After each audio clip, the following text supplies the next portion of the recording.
Vola Anguela o veterano, ako Itabua. Ako do talitain na barong na Bula FM, nambando na sir. Bula, alang gono ilutoka do talita ka ng Bula FM berarti ni nambando na sir. Ni Bula binaka, nanregen go sa Bula FM nga. Na kasi. Nalang go sa mundo atibyo ng Bula FM nambando na sir nusur. Ni Bula binaka, nalang go Jerry, yang melambasa. Do barong na Bula FM, nambando. Bula FM, nambando na sir. In the news tonight, man appears in court for alleged part in accident. Nandi accident suspect appears on multiple charges. A new tax system ready for 2020 rollout. From the studios of FBC Suva, Jackie Spate. The driver of the private vehicle linked to the bus accident at Lakena No. 2 Hill faced the Nausori Magistrates Court this afternoon. This accident resulted in the deaths of 2 students. Praneet Prakash with more. 36-year-old Eremasi Tiko Mailotoka from Naisaumua village in Talevu appeared in court today 5 days after the fatal accident. Tiko Mailotoka is charged with 2 counts of dangerous driving occasioning death, 2 counts of dangerous driving occasioning grievous bodily harm and 1 count of dangerous driving.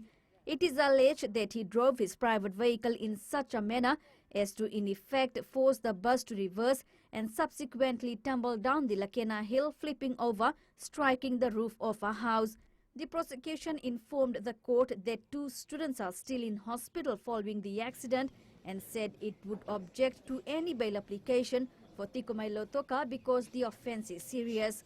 Tiko Mailotoka informed the court that he will seek legal aid assistance and was remanded in custody. The matter has been adjourned to Friday. Pranita Prakash, FBC News. Meanwhile, the 46-year-old bus driver involved in the same fatal accident in Lakena today claimed in court that he was assaulted while in remand. Shalen Jatan is charged with 2 counts of dangerous driving occasioning death, 2 counts of dangerous driving causing grievous bodily harm, and 1 count of dangerous driving. Jatan's lawyer claimed that her client was assaulted by other remand prisoners. She claims this happened under the supervision of police officers. The matter has been adjourned to tomorrow morning for bail ruling. The driver involved in a fatal hit-and-run accident in Namaka last Wednesday appeared before the Nandi Magistrates Court today. The 21-year-old is facing 6 charges, which also includes being in possession of illicit drugs. Filipe Naikaso was in court today.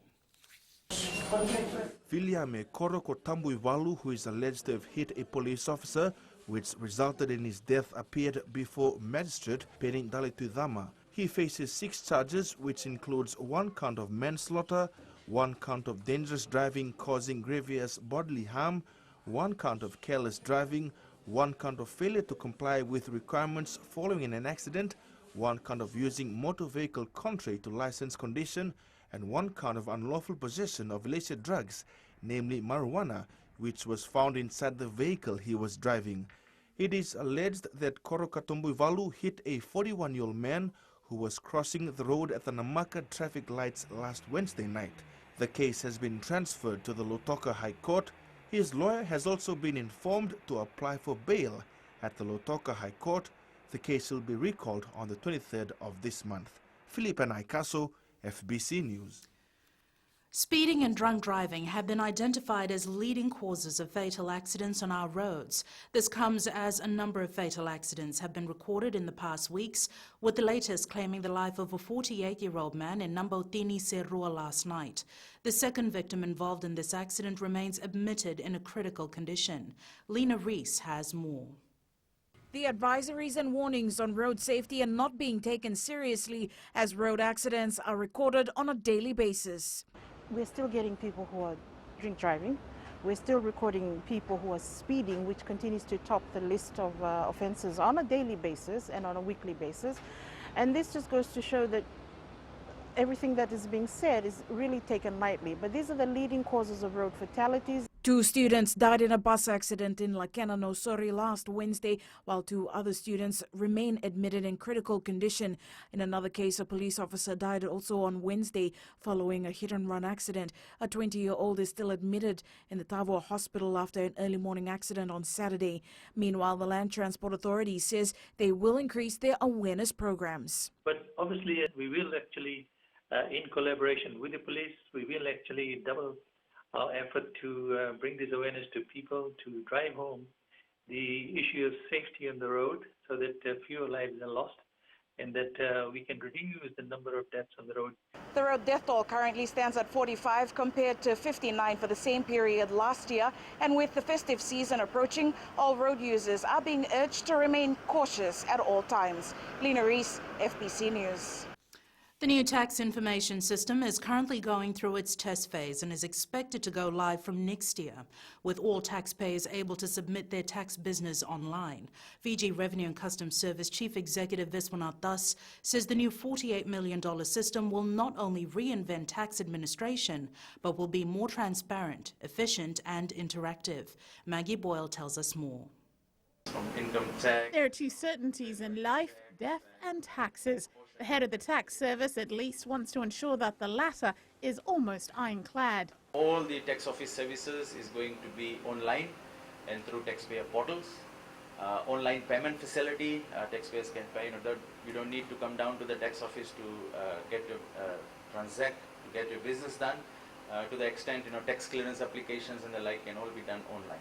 Speaking before the Public Accounts Committee, Das explained how the NTIS will usher in a new era. New IT system that we are working on, it also has performance monitoring features. So in terms of when you lodge an application, to what status of it is, who is looking at that, that access is all going to be available. PAC members questioned whether the NTIS could combat fraud and tax evasion. Whether it is centrally located and how you are able to monitor collection and to try and detect if there is any fraud. I wouldn't say that we are perfect, but I can say that we are ahead in the game than many. Consequences of this trying to adapt to global standards. So yeah, once again, the government policy interventions come into play. The new tax system is expected to be rolled out in the first quarter of 2020. Maggie Boyle, FBC News.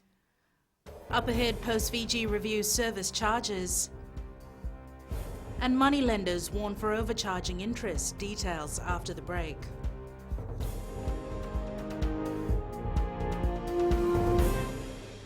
Hi, Bula. I'm Selai from Nandi. I love Gold FM, only the classic hits. Hi, my name is Sotiama here in Ba. We love listening to Gold FM, only the classic hits. Bula, I'm Miri. I'm from Lotoka and I love Gold FM because they play all my classic hits. Hi, my name is Fiona from Tavua and I love listening to Gold FM, only the classic hits. Hi, I'm Ini from Rakiraki. I love Gold FM, only the classic hits. Gold FM, only the classic hits.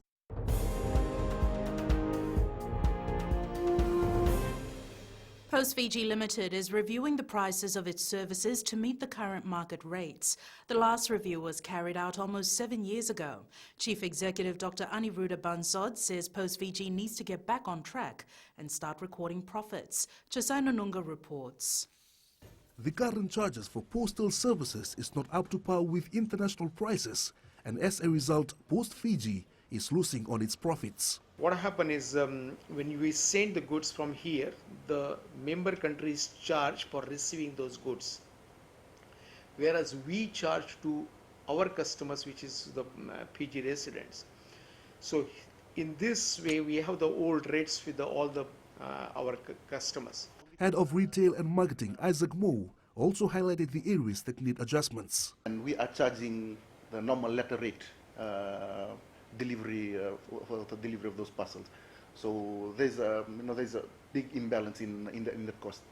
So we are bearing the cost, and we are when we can honestly say that we are sort of operating at a loss. The company hopes to finalize its decision on the new charges soon. We are reviewing what prices we are charging to our customers, and we are also reviewing what member countries are charging to us.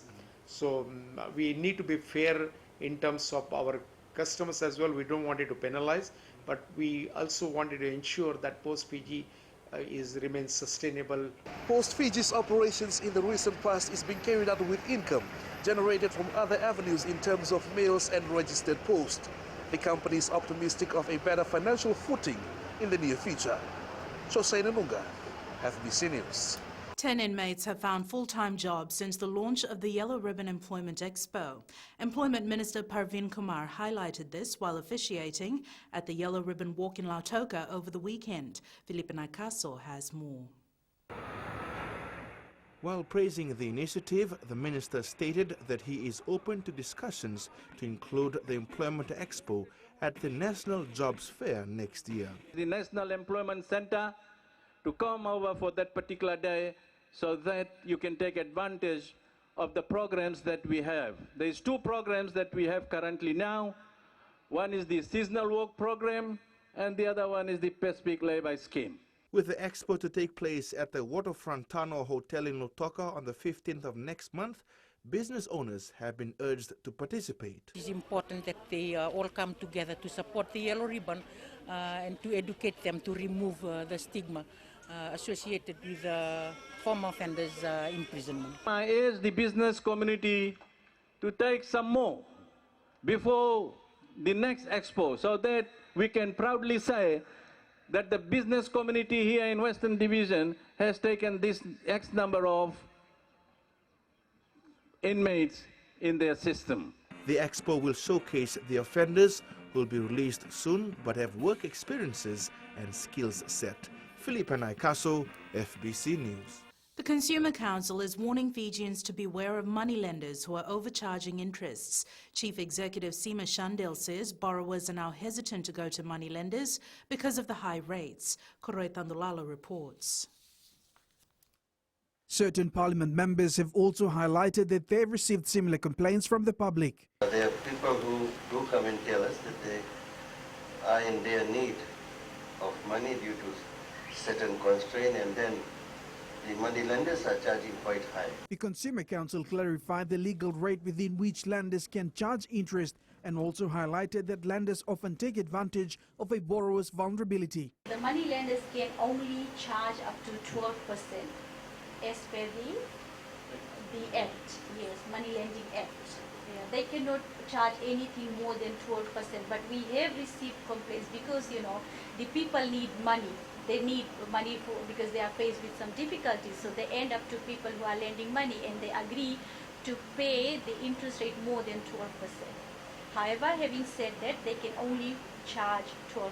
That is the legal amount that they can charge. One of the suggestions could be if the moneylenders can also come under the regulation of RBF, because at the moment the moneylenders are under the Act of Moneylenders Act. The council is warning moneylenders to operate within their legal rate as stipulated under the Act to charge no higher than 12% interest. Koroi Tandulala, FBC News. Turning overseas as Typhoon Hagibis moves offshore, the level of destruction in Japan is becoming clearer today. At least 31 people are dead and more than a dozen are missing, with the military providing aid to the worst-hit areas in wider Tokyo. And it's business time now with Koroi. Thank you, Jackie. Coming up after the break, video technology helps improve communication. And in growing Fiji, ministry aims to reduce cooking oil imports. Stay with us.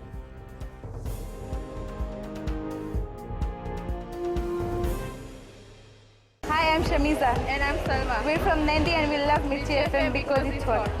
My name is Rajnita Lata and I'm from Vatulaloba. और हम सब मिर्ची FM सुनता है because it's hot. Hi, my name is Vinita. I'm from Lambasa. I love listening to Mirchi FM. It's number 1. हमारा नाम सागर रेड्डी है. हम लोग स्कूल में, हम लोग घर में और कहीं भी रहता हम लोग कल मिर्ची एफएम सुनता. गोल टाउन तावा में मिर्ची एफएम दागो मामा. Mirchi FM. It's hot.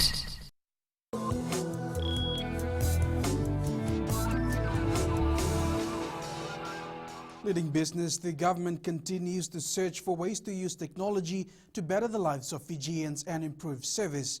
Permanent Secretary for Industry, Trade, Tourism, speaking at the World Standards Day celebration in Suva today, said technology is the way forward.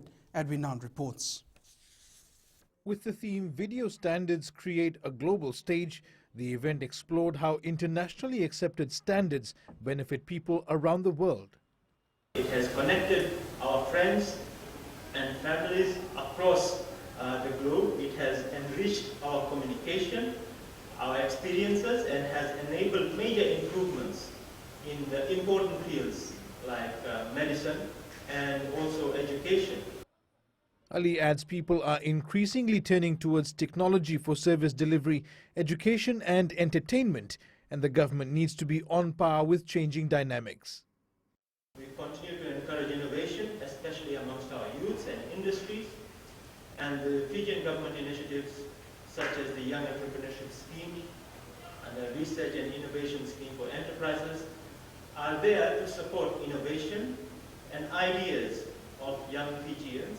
Policymakers are also looking at challenges in regulating new age technologies such as drones, websites and artificial intelligence. The Permanent Secretary believes legislation must always keep up with technology. Edwin Nand, FBC News. Sunifa from HFC Bank joins us with the latest from the trading market. Let's review last week's trading on the local stock market. More than 156,000 shares changed hands in 46 transactions with value of more than $401,000. Additionally, 7 listed stocks on the SPX recorded noted price changes last week.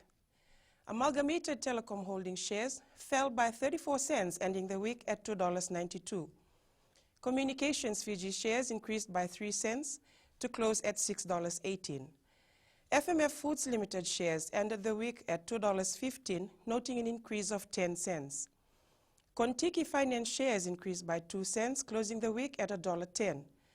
Port General Marina shares recorded a rise of 27 cents to $2.18. RB Patel Group shares increased by 17 cents to $9.20. Vision Investment shares rose by 18 cents and closed off the week at $4.50. As such, the overall market capitalization rose by 1.38% and concluded the week at a value of $3.47 billion. That's a wrap from our local stock market. Pinaka. Here are today's exchange rates as set this morning. With a tentative agreement on some tariffs in the US-China trade war, the world's money markets have been in confusion. The Fiji dollar showed a solid rise against the US greenback and the safe haven Japanese yen, but slipped against the other currencies we cover. Looking at the commodities market, oil price went back on the rise at over $54 a barrel. Gold dropped about $10 to $1,485 per ounce, and silver closed down at $17.55 per ounce.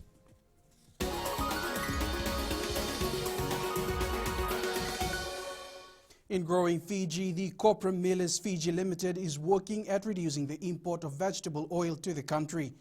In line with this, a dehusking machine, de-shelling and a hot air dryer was commissioned in Savu Savu today.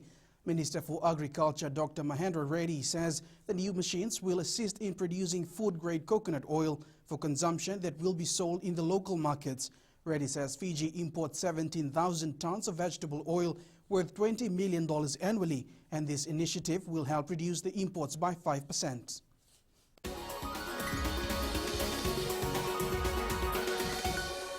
That's it from Business Tonight. Sports is up next with Jamie.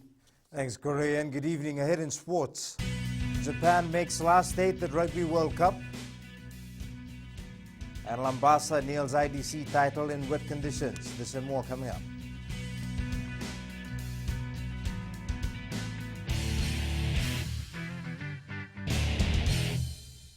Natango merea maramani waya manatu sawa weti kitu tunde nandi ya ndo marata kana baronga na Radio Fiji One.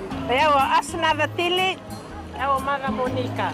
Tondo baronga vale bona doma ibiti Lambasa. Bula natango aprosa ngarse ngor kraki do televe no baronga na Radio Fiji One na doma ibiti. Natango tsani bukia ngoni na mosi ando taleta kana baronga na Radio Fiji One na doma ibiti so. Radio Fiji One na doma ibiti.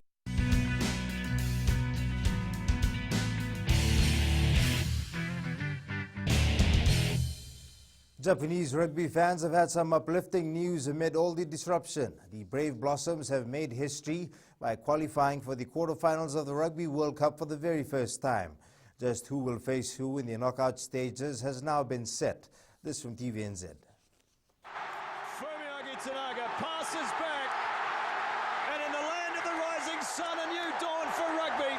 Japan blossoming into a rugby force. True to their name, the Brave Blossoms played in a battle that saw Japan join rugby's giants on the biggest stage. The game began with a moment of silence to honour victims of the typhoon. The players riding a wave of emotion to spark some scintillating rugby. Chris Harris now. He loses the ball in contact. There goes Fukuoka. Shut the door. That's the bonus point, Japan.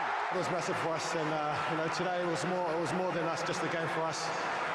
There's talks about this game not happening, so I'd just like to thank everyone that made the game happen, and our heart goes out to all the people that are suffering at the moment. Although in a game of this magnitude, it wouldn't be right without a fight back. Scotland dusting themselves off after half-time to be within a converted try. Pops it back. Here goes Gray. He's taken down 6 out from the line. Gets the pass away. There's the try to Ferguson.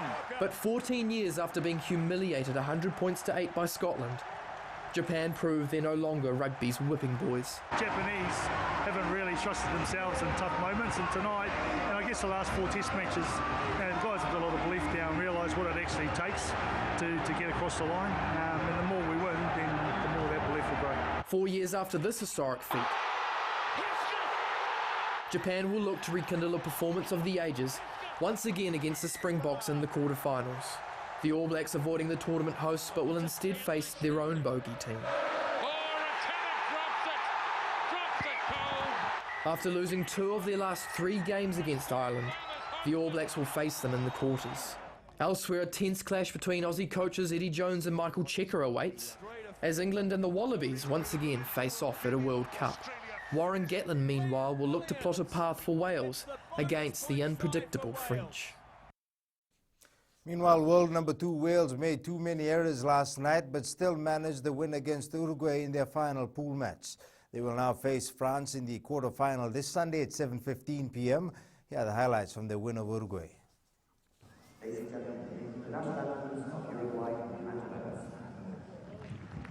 a metre away. Behind the line. Good. Now driving over. Try! It's right there. Wales go wide. They must score here. Timing perfection. And Josh Adams. Uruguay with another advantage. Behind the line. Echeverria. 17. Now with the Austin elite side out of Texas. 17. Diving over the line. Takes it on himself. Big bump on the fly half. Williams goes to the short side. Gordon almost tackles him. Williams is over. They've gone quickly. Is there anybody home? Cutting in is Gareth Davis. Davis for the line. Oh, he's busier than Kevin. We're in a good place and we're building some momentum nicely. It was good for those players to get a run out today. So we're talking to the medics. They're hopeful in a couple of days we'll have everyone fit and available for selection, the whole 31 and training, which is the first time that we would have had that out here. So that's, to get towards the business end of the tournament and to be like that is really good. And Tonga ended its Rugby World Cup campaign on a high, registering a win in their final pool match. They beat USA 31-19 to finish 4th in Pool C with 6 points.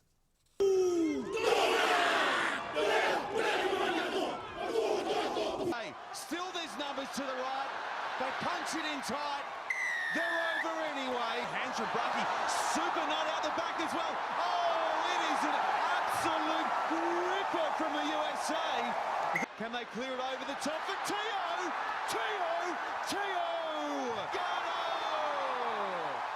Hingano in Hanazono. Manu helped get this started. Piutau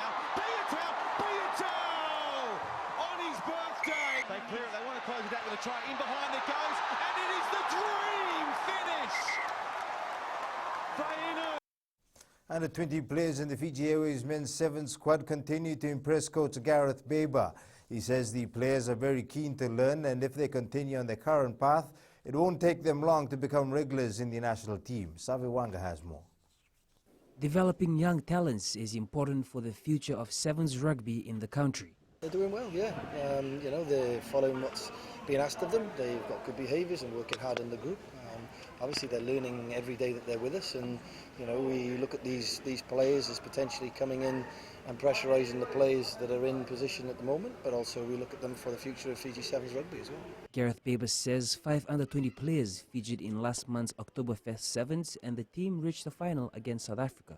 And then to play South Africa with some notable players in that side for them, you know, gets you in a good mental position moving forward into the HSBC series. So that was the first time that team had ever played together. So to see them challenge them as a group to come together as a team in a short period of time, because they haven't played together, and that's what I was pleased to see, and I was pleased to move on with that. Meanwhile, the Australian Sevens team is in the country for warm-up matches against Fiji ahead of the Oceania Sevens tournament. Coach Tim Walsh says this has helped them adapt to Fiji's offloading style of play. Certainly the offload game and support game is the best in the world, but then your big boys that can powerful run through, and that's where the offloading comes from a powerful run. So we've got to make our tackles, and then from that you can possibly look at getting in a channel or looking at getting a turnover. The Fiji Sevens side is in camp preparing for the Oceania Sevens, which will be played on the 7th and 8th of next month. Fiji is pooled with New Zealand, Japan, New Caledonia and Niue. Savi Wanga, FBC Sports. Lambasa now has 2 football titles under its name. Having won the Battle of the Giants trophy earlier this year, the Mbambasinga Lions added the 2019 Courts Inter-District Championship to its trophy cabinet with a 1-0 win over Suva at the IDC final last night. Arya Begum reports. A joyous moment for these players and their coach, the IDC title officially theirs. Coach Ronnie Lal full of praises for his boys. We are really happy. We came with a mission. I think so the boys really accomplished it. The weather wasn't favorable for us, especially to our playing condition, but I think so we adapted well. And the boys worked very hard. The win goes to them for working hard, to their families, to the supporters here and back home, to the officials who have worked very hard. I think so these boys have made all of us very proud. But the victory did not come easily. Captain and veteran goalkeeper Aquila Mataisuva says Suva put on a tough encounter, but they played their cards well. Both teams remained scoreless at the end of half-time. We had some game plans which was laid out by the coach, and the players know what they're going to expect from Suva, because during the semi-final when they play against Ba, and we know they're going to come out firing, and we stick to the game plan, and we managed to score a goal in the first half. This is the first time Lambasa has won the IDC title on Western soil. The Mbambasinga Lions have won IDC thrice in Suva and once in Nosori. Faria Begum, FBC Sports. Meanwhile, Lambasa player Dennis Ifunaoa is happy he was able to give back to his club by scoring the winning goal in the IDC final last night. The Solomon Islander was the toast of the side, scoring in extra time to give Lambasa the 1-0 win over Suva at Prince Charles Park in Nandi. It's a good feeling when you score in the final, especially you are import player. I have a more pressure when I play in the final, because they bought me here with so much money. So when I score in the final, it's more worthy.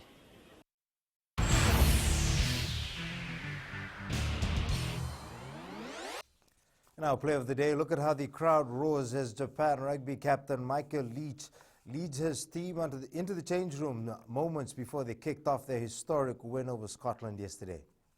Former Wales flanker Martin Williams alongside me. Carlton Nana is on the touchline, and KT, it really is incredible, isn't it, that this match is even happening? Oh, no doubt about that, Al. It's been a turbulent week, let's be honest, for all concerned here in Japan, but for the home team, like their countrymen, have shown resilience under tough circumstances, and on the cuff, as you said, is their first finals visit in Rugby World Cup history ever, but they face a desperate Scotland.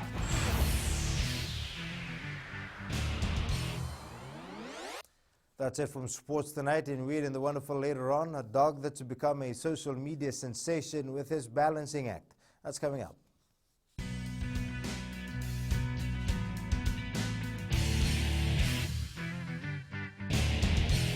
हमारा नाम उमेश कुमार, हम रहता है लेबू और radio Fiji में हरदम सुनता, बहुत पुराना गाना लगे और बहुत रोचक सुनता, बहुत अच्छा लगे हमको। उमेश चंद्रा और कांता चंद्रा हमारा वाइफ है। हम लोग रेडियो फीजी 2 बहुत सुंदर से सुनता है, बहुत अच्छा प्रोग्राम #1 रेडियो। कुमार स्वामी नायक है, गोंगवा लुगु लटोका, रेडियो फीजी 2 में पुराना गाना लगे, हमें बहुत अच्छा लगे। कुमार नाकाफी में रहता है, रेडियो फीजी 2 सुनता है। रेडियो फीजी 2, देश की धड़कन।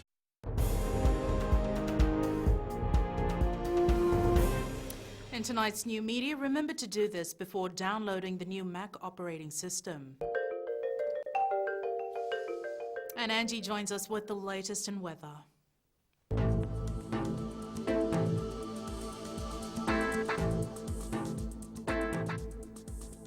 Hello there and welcome to another week. Today, let's celebrate the fact that we had 2 sunny days in a row and more importantly, no rain. Hope you had a wonderful weekend and you are currently enjoying this weather too, but I'm saving the least good news for the end. Now, in the West, sunshine was amazing as usual. When was the last time you had good weather? Oh yeah, just yesterday. Eastwards from Pekhava to Suva, a gloomy day with showers expected by evening and into tomorrow. And up north, sunshine was great, amazed everything. At sea, southeast winds 15 to 20 knots, moderate to rough seas. For the tides, low tide at 1:13 a.m. with high tide at 7:19 a.m. Sunrise will be at 5:37. For tomorrow, as we get closer to the afternoon phase, we have showers lined up and awaiting us. Tomorrow's temps, Ba will glide on to 33 degrees. And looking further on to Wednesday, it should make way for another sunny day. And that's all from the FBC Weather World. Jackie. Thanks so much for that, Angie. In Fiji and Pulse tonight, we asked, should there be a nationwide campaign on road safety? Yes, there should be more awareness on road safety. Yeah, drivers should be given more awareness programs, I think.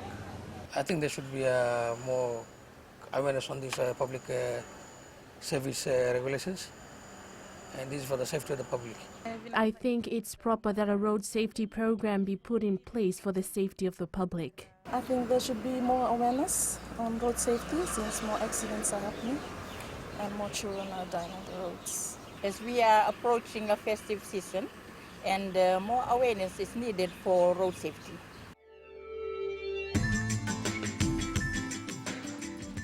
In the world of the weird and the wonderful, a dog's ability to balance items on his head turns him into social media attraction. We're here in Tavwa. We love Today FM. Today FM rocks. Bulaminaka, I'm Linda Fong. I studied Suva.